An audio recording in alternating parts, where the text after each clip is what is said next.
The garlic aioli, grilled peppers and onions with melty cheese make it a Philly, but the chicken makes it Zaxby's. Try it fried or grilled. Woo, saucy! Zaxby's. Your safety comes first with the First Alert Radar Network. First just got faster. Live from Augusta, you're watching News 12 live at 5. For the first time since last July, the McDuffie County Animal Shelter is ready to reopen its doors. The shelter has faced several issues, including allegations of abuse. And just earlier this year, the new director walked off the job 4 months after starting. Now the county shelter says it's finally ready to reopen on Monday. Our Nick Veland spoke to the new director and shows us inside the shelter. Well, the doors here at the McDuffie County Animal Shelter have been locked for over a year, but now they're unlocked as they look to open next week. This comes after allegations and investigations for, quote, extreme animal cruelty and paperwork abnormalities. Investigations wrapped up and a new shelter director hired and says she's fitting in and wants to take the shelter in the right direction. Michaela McLean stepped into this role in the middle of July after the previous director resigned. Nat talks on what she's done in order to get the shelter ready and back on its feet. And try to kind of put my own fingerprint on it and make it to be something that we're going to be proud of, and just getting things set up the way I want done, and that I feel like would be the best way for the community to move forward with our shelter, so setting up some policies, setting up some contracts and stuff like that. And coming up all new on News 12 at 6 o'clock, we'll look at the changes being made to the animal shelter and what's being done to ensure their dark past doesn't repeat itself. All right, thank you, Nick. Officials say the shelter will not accept any out-of-county surrenders. Well, the weather's been beautiful for us again this afternoon. Most spots hitting the 80s again, anywhere from 81 to 84 between Aiken and Augusta. A little bit cooler up there in Saluda County, currently at 80. But one of the warmer spots today is actually up at Clarks Hill. Our Thurman Dam sensor there coming in at 87 degrees out there today. Generally blue skies. We have a few clouds starting to filter in just ahead of our next incoming cold front. You can see there's actually a good bit of rain ahead of this front at the moment. Now, we saw a pretty dry air on top of us, so that's going to help kind of eat away at a lot of this moisture as it does try to head our way as we head towards daybreak Friday morning. The really only thing we're going to notice from this front tomorrow morning is most likely going to be a cloudy start to the day, and that will keep our temperatures overnight in the 60s, so a good bit warmer than what we've seen over the last couple of mornings. Maybe a stray shower early Friday morning, not ruling out. Doesn't look to be a huge threat for most spots, and then by the afternoon tomorrow, we should actually be able to clear out our skies some and high temps back into the 80s Friday. Now, once a stronger front pushes through Saturday, that's when we are going to see our temperatures really drop heading into the weekend. But any evening plans for the rest of tonight looking good to go. We'll stay in the 80s the next hour or so and then dropping into the 70s once we get closer to sunset. Have an update on those cooler temps heading our way this weekend in just a bit. But let's get a quick update on your First Alert traffic. And now, First Alert traffic. All right, live look at I-20 and Riverwatch Parkway. Not really seeing traffic slow down too much for either eastbound or westbound, so good to go if you are crossing the state line. Heading out to Grovetown next, you can see a little bit better blue sky there over Columbia County. A beautiful afternoon. Lewiston Road construction still ongoing, may slow you down a little bit, but doesn't look like traffic is at a standstill by any means, so good to go there if you're heading exit 190. Update on that cooler weekend in just a little bit. All right, thanks for that, Riley. The small community of Chesney, South Carolina, mourning the deaths of 3 teenagers tonight. 18-year-old Jeffrey Wallace, 17-year-old Vladimir Rabinsky, and his younger brother, 15-year-old Gregory Rabinsky. They all died late last week in a car crash. Investigators say their car went off the road and hit a ditch and then several trees. All 3 went to the same high school. Fundraisers for the victims' families have already raised thousands of dollars. Services for all 3 will be held this weekend. The United States is in uncharted territory after Representative Kevin McCarthy was ousted from his role as House Speaker this week. In a 216 to 210 vote, 8 Republicans went against their party to get McCarthy out. South Carolina Representative Nancy Mace was one of those 8. She and South Carolina Democrat Jim Clyburn agree it is time for a House Speaker to sit down with both sides, specifically about a balanced budget. We did a whole lot. The Republicans in Congress and people keep elected And they say they're getting elected because the people don't want them to do anything. And that's what you get. We have this responsibility. All we have asked very reasonably is to follow the law. And that simply means have a budget, have 12 separate spending bills, and let's move this country forward. Action is halted in the House until next week, and there's no telling who the next replacement could be. Today, Georgia Governor Brian Kemp is holding the first ever Governor's Workforce Development Summit. This, as he says, the state has seen 3 years in a row of economic development. On Tuesday, Governor Kemp announced Georgia was named one of the top states to do business by Area Development Magazine. Governor Kemp says he wants to see Georgia's success and growth continue. Last year, in a record year, 82% of the jobs and innovation go into rural parts of our state. We know what the growth is right here in our capital city. And so it's our goal is to make sure that it's happening everywhere, and that's what the Workforce Summit is designed, is to make sure we're producing that workforce in all parts of the state. Georgia's unemployment rate sits at 3.3%, slightly higher than last year's 3.1%. But the Department of Labor shows Georgia added nearly 96,000 jobs for a total of 4.93 million jobs.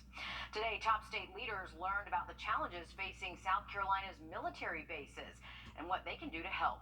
Governor Henry McMaster, Speaker of the House Merle Smith, and state agency heads all took part in the annual Military Commanders Brief in downtown Columbia. They heard from leaders at South Carolina's 7 military installations, plus the National Guard and Fort Gordon, just across the border in Georgia. Speaker Smith has prioritized economic development at the State House and says the military community is one of the state's economic drivers. He referenced a study that found the military has $34 billion worth of economic impact and generates 1 in every 9 jobs in the state. We talk about creating jobs for South Carolina. We have a ready-made industry here in South Carolina. That's our military community. Some commanders also had requests for the legislature next year. Those include bills to expedite the process for military members to get driver's licenses and to make it easier for spouses to transfer their professional licenses to South Carolina from other states. Vape stores in Myrtle Beach want the Supreme Court to hear their lawsuit against the city. In 2018, the city of Myrtle Beach banned stores from selling CBD, vape products, tobacco, and more in a 10-block area on North Ocean Boulevard. This in an effort to keep the family area family-friendly. 9 different businesses claimed this was unconstitutional, but the South Carolina Supreme Court disagreed. Now the group of businesses is trying to take the case to the highest level possible. You've targeted a small group of people in a small area, and you said you can't sell these items. But Walmart, Walgreens, across the street from their area, you can sell that. If you really want to talk about public health and family friendly, outlaw the sale of cigarettes in every business in Myrtle Beach. The case was filed with the Supreme Court in late September. The city of Myrtle Beach has until October 26th to respond, but just because this case was filed, it does not guarantee the Supreme Court will hear it. Still, the businesses say it's worth taking the chance. Happening now, live at 5, the Fall Greek Festival is underway in Augusta, and I can just smell that through the television. From now through Sunday, you can get your hands on some delicious Greek food and support the Holy Trinity Greek Orthodox Church. There's baklava, feta fries, spanakopita, gyros, so much more. I am so hungry now. There will also be vendors, live music, traditional Greek dancing. This is such a fun event, and I'm so distracted by all this food. Yeah, I mean, so good. And again, it starts today. The fun continues through 9 o'clock tonight. Things start right back up again at 11 o'clock tomorrow morning. Now, this is all at the church on Telfair Street in Augusta. SCDNR wanting to remind you of an important law during this hunting season. If a hunting dog shows up on your property, law states you cannot hurt or kill the dog simply for being on your property, even without permission.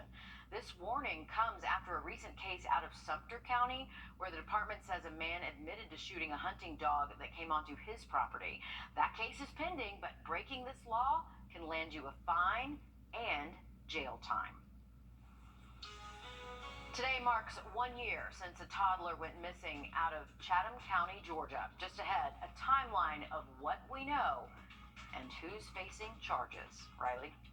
Well, morning temperatures will warm up over the next couple of days, but by Sunday, we are going to drop all the way down into the 40s, and it could stick around a little bit. We'll have that full forecast just after the break. Time and lie on Ramjack. Welcome back, folks. A live look down the Savannah River, looking from our Thurman Dam cam. You can see a gorgeous view out there this afternoon. A few of these puffy little cumulus clouds overhead, but staying rain-free the rest of this evening and most of tonight. If we could see a stray shower, most likely would be early tomorrow morning, but it looks to be a low threat for most of us. 84 degrees again today, so not really seeing too much of a difference from what we've seen over the past several afternoons, so still pretty warm and seasonal out there. Looking at our radar network, we do have some offshore showers trying to push further inland. Those shouldn't really impact us here in Augusta. Maybe our eastern counties could see a raindrop or two. Doesn't look to be anything major. This is going to be a weak front that passes by the area tomorrow. So this is what's going to bring us more cloud cover overnight and most likely even some warmer temperatures as well. So temperatures will stay in the 60s for overnight lows. Now rain chances. This is looking at early Friday morning. Not 0%, but not a super high chance either. So cannot rule out maybe there is a stray shower out there for the first part of your Friday morning. Looks to be a low threat for most of us, though. Looking at our two different kind of higher resolution short-term models, you can see the high res, the HER, like we always like to call it. That does have the chance for rain early tomorrow morning around 7 a.m. You can see a lot of us are seeing some light showers. Whereas the one right next to us, our IBM in-house graph model, this is just bringing us some clouds and generally staying dry. So I don't want to say rain chances are 0. There is a low chance, but it just looks to be a low threat. I would say if you see rain, it would be very light and not really impact you too much. As we head through this evening and tonight, you can see that building cloud cover. So this is our graph model. It keeps us fairly dry. Tips in the 60s for the first part of the day. We should still be able to see the 80s tomorrow afternoon as we do see a little bit of sunshine out there.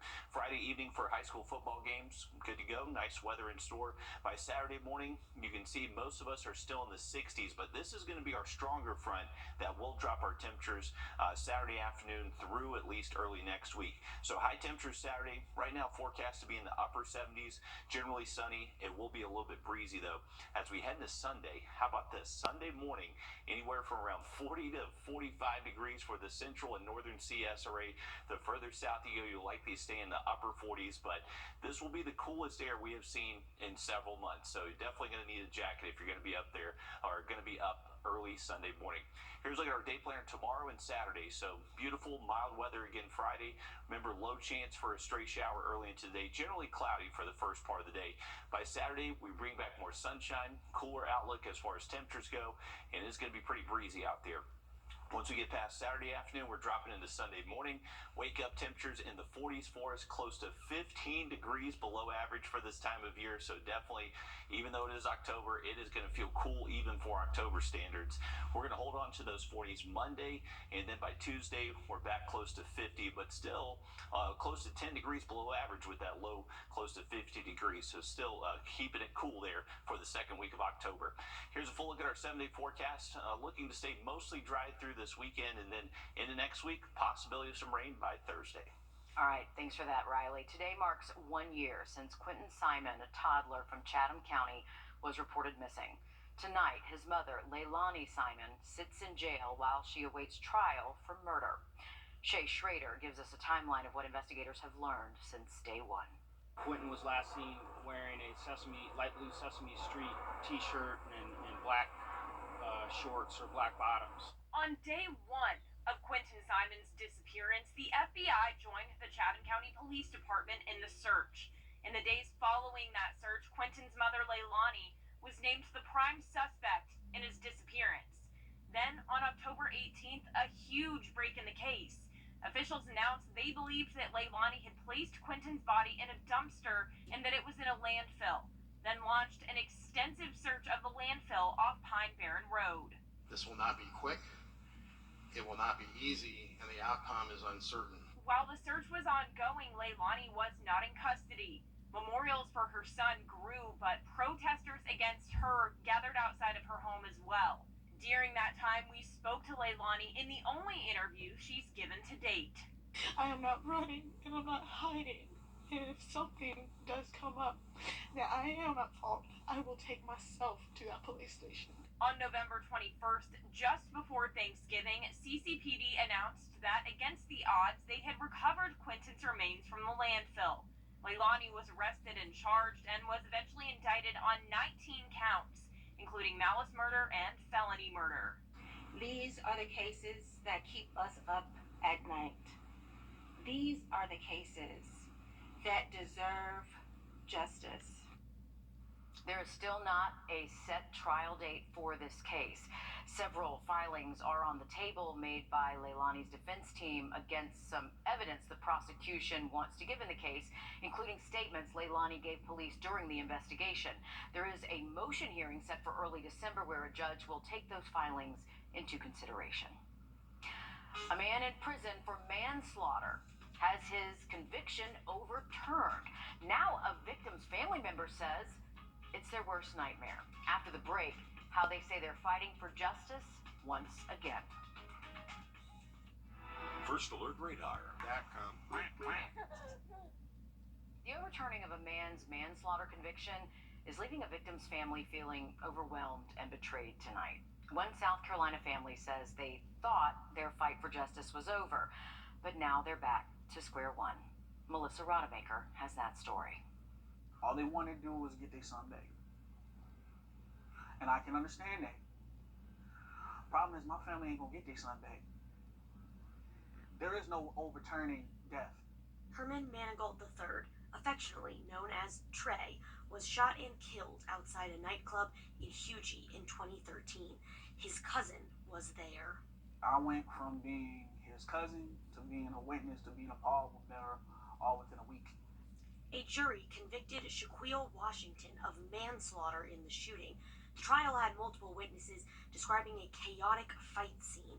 Later, the state Supreme Court granted Washington's appeal request. The court ruled that the trial insinuated Washington could have had an accomplice and both were equally responsible.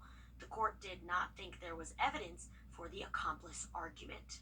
And I asked the judge for the maximum. We were satisfied with the maximum penalty, which was the 30 years. And so that gave us a sense, as I even said, he's still going to be a young man when he gets out. 47 years old. The Trey is never coming back. Herman's never coming back.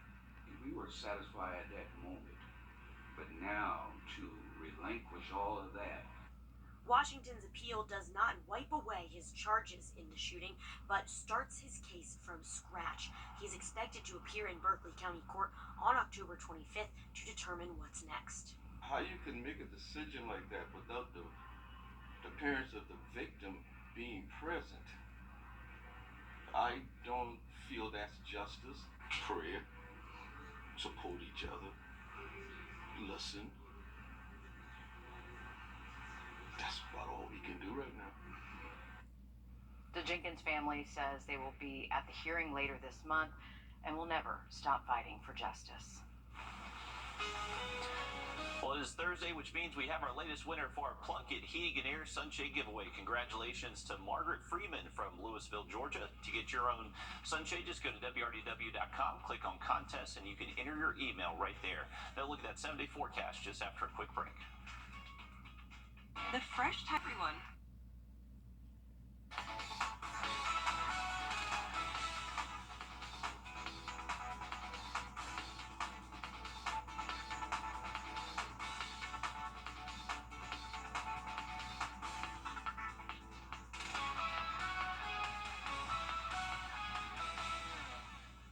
Calling all musical theater fans, the Augusta Players are preparing to begin their 79th season with Little Shop of Horrors.